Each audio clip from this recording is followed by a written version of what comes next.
Now we know how to align things, we know how to use the Pathfinder, the type tool, and we just did a lot of cool complex stuff with strokes. Well, now there's something that you should be interested in, which is symbols. Symbols are essentially graphics that become a single object within your scene.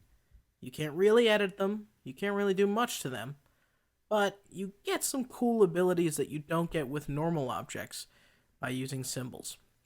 Now, I typically don't have my symbols shown by default,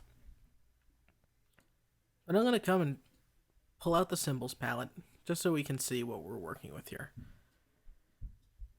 Now, symbols are basically graphics that I can place into my scene. Take a cube symbol and throw it in there, and look at that. There's a Rubik's Cube and it's ready to go. You can also see that with symbols, I basically just have the ability to move them around. So let's drag out this cube. You can see I have a Rubik's Cube symbol here. It's ready to go, and I can size it and I can rotate it, but there's not too much more that I can do with this symbol. Likewise, here's a bow. These are all pre-made things that come with Adobe Illustrator. This is kind of cool, some crop marks and a color pattern. We have here some sort of floral thing and an ink splatter.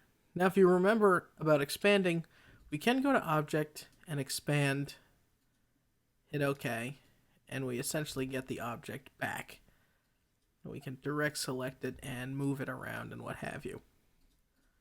But the point of a symbol is something that you can save, something that you're going to use a lot of.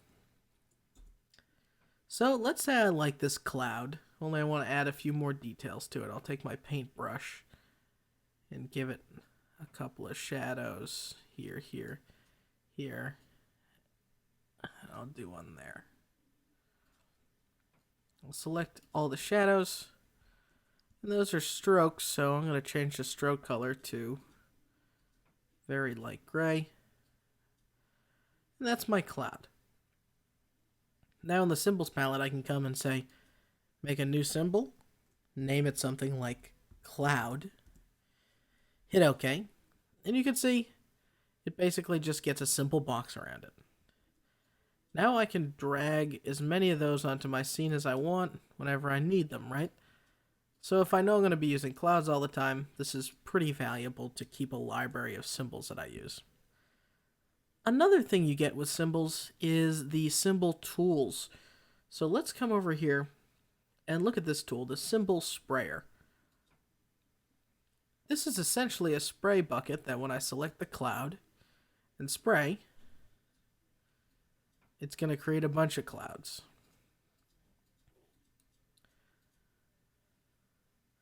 You also notice that when I use the selection tool that they all get selected together, and I can double click and they're still all together. Then I double click again and there's really no going any deeper. They're all one object, so there's not a whole lot of versatility I get by doing that, but it's a very quick way to make a lot of something. You may want to, for example, make space stars and put them on a black background to make some sort of space scene, or clouds like this, right, and fill up your sky with clouds or birds or something. Once you symbol spray, though, let's hold down and look at all of our other symbol tools. Here's a symbol shifter. This allows us to take the stuff that was sprayed and shift it around, so I can kind of push it and make it fit my needs.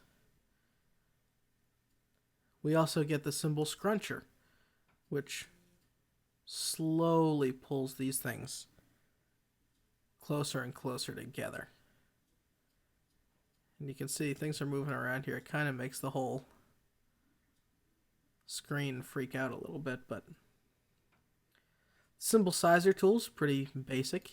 You hold down and it makes things bigger.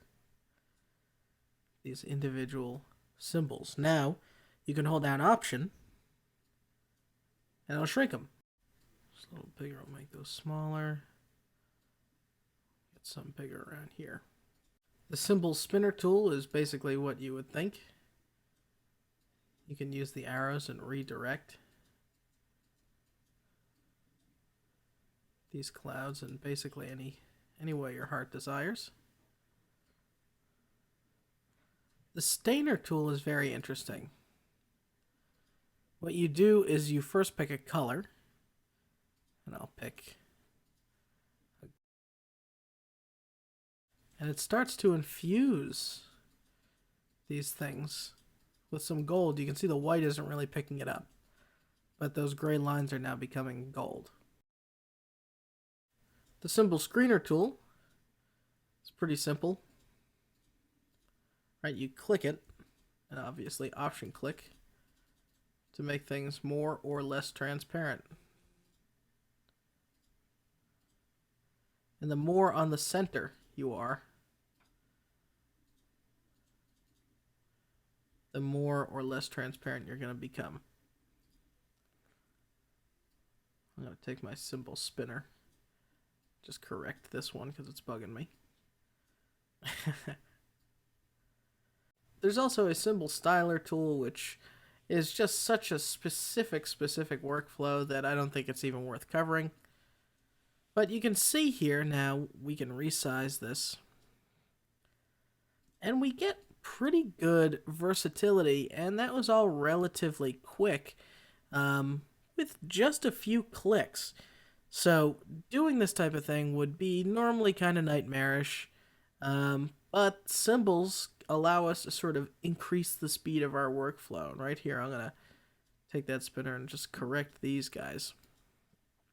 Right, so we have to select the symbol first, then with that symbol spinner, make their arrows pointing up.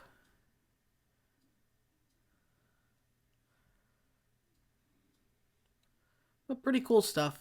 And that's the symbol tool and the symbol palette. Illustrator comes with a lot of symbols built in. The ones that you see here aren't that exciting, but you can go into its menu, say Open Symbol Library, and get, for example, the Flowers pack.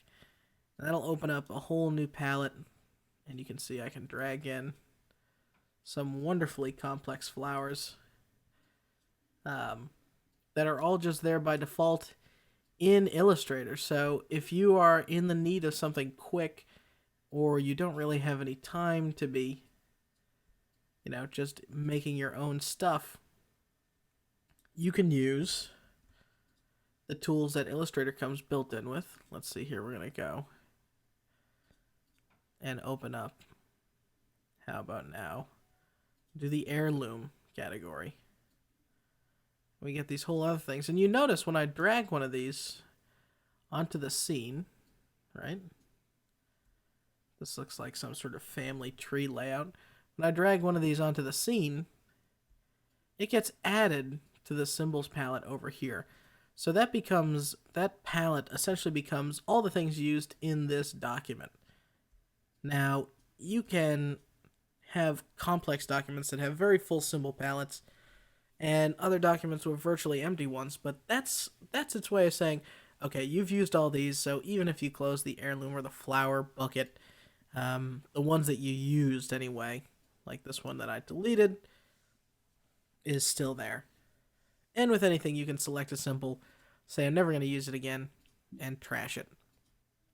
Or, if you make something and you think it's cool enough to be a symbol, instead of clicking the little new symbol icon, you can simply drag it right into the symbol palette. And it'll create a symbol that way. So, symbols. That's what they are. They're pretty versatile.